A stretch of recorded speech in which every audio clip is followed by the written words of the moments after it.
একদিন এক ব্যস্ত শহরে হ্যালো কিটি এবং স্পাইডারম্যান একসঙ্গে রোদেলা দুপুরের পিকনিকে মগ্ন ছিল। হঠাৎ তাদের পিছনে ঝোপের মধ্যে এক বিকট আওয়াজ শোনা গেল। সেখান থেকে বেরিয়ে এলো এক রহস্যময় অভিযাত্রী, হাতে এক পুরনো মানচিত্রের কাগজ।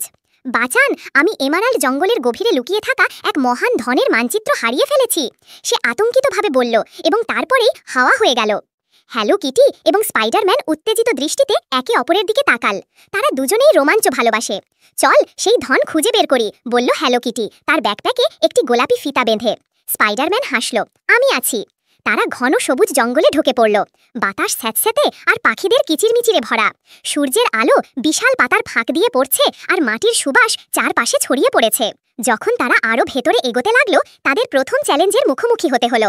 এক দৈত্যাকৃতি পাতাঝরা গিরগিটি, যার আঁশ সবুজ আলোয় ঝলমল করছিল, তাদের পথ আটকাল। স্পাইডারম্যান সঙ্গে সঙ্গে জালের আক্রমণে ব্যস্ত হলো, আর হ্যালো কিটি ব্যাকপ্যাক থেকে একটি উজ্জ্বল লাল আপেল বের করল।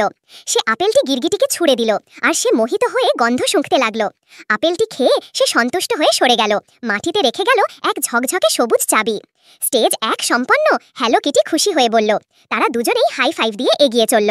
আরও গভীরে পৌঁছে তারা দেখল এক বিশাল জলপ্রপাত, যার শব্দ বজ্রধ্বনির মতো। এক পাথুরে দৈত্য গোলেম তাদের পথ রোধ করে দাঁড়িয়ে আছে। কে অগ্রসর হবে, গম্ভীর স্বরে বলল সে। স্পাইডারম্যান ফিসফিস করে বলল, চল ওকে বোকা বানাই। সে এক হাস্যকর নাচের কলা নিয়ে মজার কৌতুক বলা শুরু করলো, আর হ্যালো কিটি মিষ্টি করে ঘুরতে লাগলো। গোলেমের পাথুরে মুখে হাসির রেখা ফুটে উঠল। সে তাদের সরে যেতে দিল। পেছনে তারা পেল এক চকচকে রূপালী মুদ্রা। স্টেজ 2 শেষ, হ্যালো কিটি খুশি হয়ে মুদ্রাটি তার থলিতে রাখল। তারা আবারও এগিয়ে চলল। জঙ্গল আরও ঘন ও অন্ধকার হয়ে গেল। হঠাৎ এক ঝোপ থেকে ভয়ঙ্কর মাকড়সার দল বেরিয়ে এলো। তাদের চোখ রক্তের মতো লাল, আর তারা হুমকির ভঙ্গিতে ফোঁস করছে।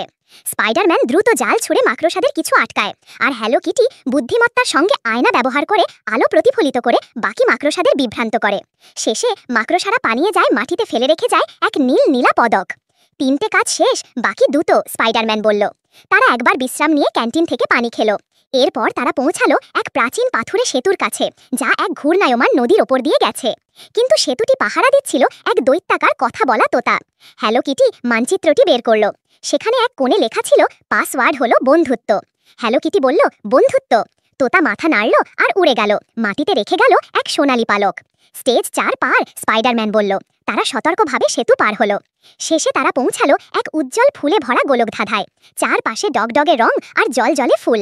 এক নরম কণ্ঠস্বর বলল, শুধু যারা দয়ালু আর বুদ্ধিমান তারাই রাস্তা খুঁজে পাবে। হ্যালো কিটি মমতা ভরে ফুলের গায়ে হাত রাখল, আর ফুলগুলো আলোয় ঝলমল করতে লাগলো। স্পাইডারম্যান মানচিত্রের নিদর্শন পর্যবেক্ষণ করে পথ খুঁজে বের করল। একসাথে তারা গোলকধাঁধা পার হয়ে পৌঁছে গেল এক প্রাচীন কাঠের সিন্দুকের কাছে। হ্যালো কিটির হাত কাঁপছিল। সে ধীরে ধীরে সিন্দুক খুলল। ভেতরে ছিল এক সোনালি মুকুট, যার গায়ে জড়ানো ছিল মণিমুক্ত। সেই মুকুটই ছিল তাদের কাঙ্ক্ষিত ধন, বন্ধুত্ব আর দলগত কাজের প্রতীক। স্পাইডারম্যান মুকুটটি হ্যালো কিটির মাথায় পরিয়ে দিয়ে মজা করে বলল, এখন তুমি রানী। হ্যালো কিটি হেসে বলল, আমরা একসাথে পেয়েছি এটা, সবাই মিলে ভাগ করে নেব। তারা সিন্দুক বন্ধ করে হাসতে হাসতে ফিরতে শুরু করল। সেই দানব, মানচিত্র আর 5টি চ্যালেঞ্জ সবই তাদের বন্ধুত্বকে আরও দৃঢ় করে তুলল। সেই দিন থেকে হ্যালো কিটি আর স্পাইডারম্যান জানত, সোনা বা মণি নয়, সত্যিকারের ধন হলো বন্ধুত্ব আর একসাথে কাজ করার আনন্দ। শেষ। হ্যালো কিটি আর স্পাইডারম্যানের এই মজার জঙ্গল অভিযানের গল্পটা যদি ভালো লেগে থাকে, তাহলে লাইক দিন, সাবস্ক্রাইব করতে ভুলবেন না। ধন্যবাদ।